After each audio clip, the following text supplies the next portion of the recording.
अस्सलाम वालेकुम। आप देख रहे हैं पीए न्यूज एचडी और मैं हूं आपके होस्ट सादिया बतूल। शामिल करते हैं आज की अहम खबरें। शोबिज़ इंडस्ट्री की खवातीन को अब भी नापसंदीदगी से देखा जाता है। मरियम नफीस। मारूफ अदाकारा मरियम नफीस ने कहा कि शोबिज़ इंडस्ट्री में काम करने वाली खवातीन को आज भी मुआशरे में मनफी नज़रों से देखा जाता है।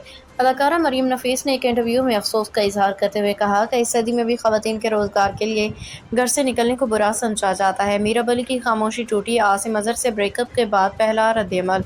उनका कहना था कि शोबिज़ इंडस्ट्री में हर तबके और तालीम याफ्ता पस मंज़र से ताल्लुक़ रखने वाली खवातीन काम कर रही हैं, लेकिन उनके पेशे को अब भी समाजी तौर पर हक़ीर समझा जाता है।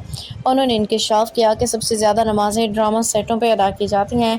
तमाम अफराद बाहमी इज़्ज़त और एहतराम के साथ काम करते हैं, किसी के काम को कमतर नहीं समझा जाता। न्यूज स्टूडियो से अब तक के लिए इतना ही। मजीद खबरों और अपडेट्स के लिए देखते रहिए पीए न्यूज एचडी।